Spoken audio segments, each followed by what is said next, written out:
So hello guys, welcome the legal education में आप सभी का स्वागत है। और आज हम लोग पढ़ेंगे doctrine of separation of powers. तो चलिए देखते हैं सेपरेशन ऑफ पावर्स के 3 मेन जूरिस्ट। ठीक है, सबसे पहले है ओरिजिनेटेड, जिन्होंने किया सेपरेशन ऑफ पावर को, एरिस्टोटल। ठीक है, लॉक, जिन्होंने डेवलप किया सेपरेशन ऑफ पावर, मॉन्टेस्क्यू, जिन्होंने प्रपोंड किया। अब according to Montesquieu mentioned doctrine of separation of power in his book The Spirit of the Law. Montesquieu ने doctrine of separation of power को अपनी book The Spirit of the Law में भी mention किया है। According to him, a government consists 3 organs, namely legislative, executive, judiciary. अब according to him government के 3 organs होने चाहिए, legislative, executive और judiciary. It means that one person or body of person should not exercise all 3 types of power of government.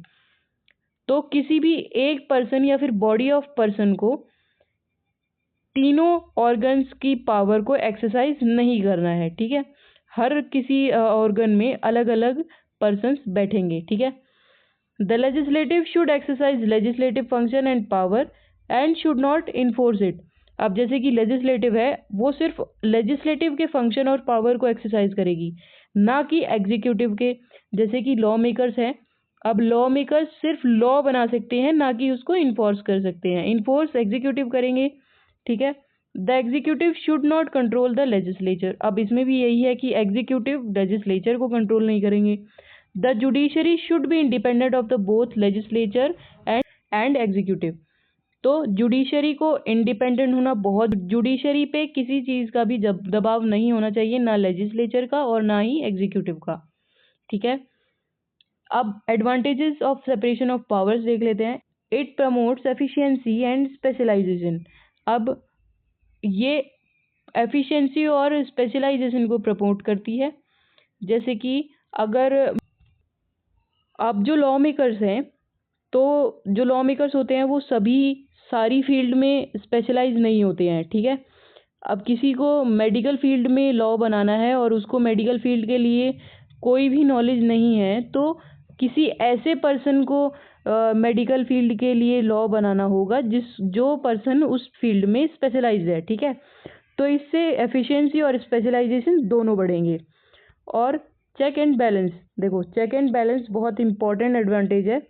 Check and balance से क्या होगा, जो 3 organs है, एग्जीक्यूटिव, लेजिस्लेचर और जुडिशरी, अब ये तीनों जो ऑर्गन्स हैं, अगर ये अपनी लिमिट से ज़्यादा काम कर रहे हैं या फिर अपने जो फील्ड को छोड़कर किसी और ऑर्गन में इंटरवीन करने की कोशिश करते हैं, तो यहाँ पर चेक एंड बैलेंस का बहुत इंपॉर्टेंट रोल प्ले होता है। अब ये तीनों ऑर्गन्स आपस में चेक एंड बैलेंस को बनाए रखते हैं। ठीक है, एक दूसरे को देखते रहते हैं कि कोई आपस में इंटरवीन ना करे। ठीक है, constructive debate leading to better decision. अब एक अच्छी डिबेट से बेटर डिसीजन ले सकते हैं। ठीक है, promotes more democratic and accountable government. अब हमें एक जवाबदेही गवर्नमेंट मिल जाती है सेपरेशन ऑफ पावर से। ठीक है, तो ये तो हो गई advantage of separation of powers के। इन इंडिया, अब doctrine of separation in India क्या है। ठीक है, in India the doctrine of separation of power has not been accorded a constitutional status. तो जो doctrine of separation of power है, उसका कोई कॉन्स्टिट्यूशनल स्टेटस नहीं है इंडिया में। ठीक है, उसको अकॉर्डेड नहीं है वो। ठीक है, अकॉर्डेड का मतलब होता है एक्सेप्ट नहीं की है उसको। ठीक है, लेकिन काफ़ी जगह इंडिया में ये इन्फ्लुएंस है। ठीक है, under Indian constitution legislative power किसके हाथ में है, पार्लियामेंट के। पार्लियामेंट में कौन कौन, राज्यसभा, लोकसभा। ठीक है, एग्जीक्यूटिव पावर किसके हाथ में होती है, प्रेसिडेंट के। ठीक है, मेन हेड प्रेसिडेंट होता है ना। एग्जीक्यूटिव पावर का जो मेन हेड होता है वो प्रेसिडेंट होता है। ठीक है, judiciary power supreme court, high court and subordinate courts के हाथ में होता है। ठीक है, और आर्टिकल 50 ये कहता है कि separation of judiciary from executive.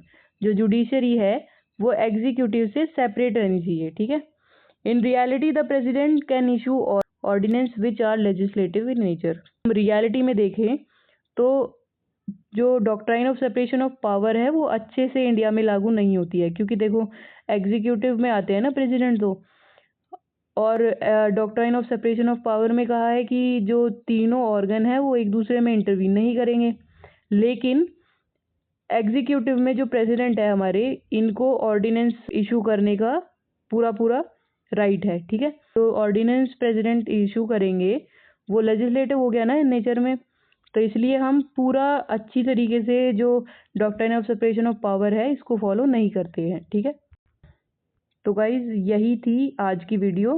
Hope so आप सबको समझ में आई हो, और thank you so much for watching, और मिलते हैं एक और नई वीडियो के साथ। Thank you so much for watching, bye bye.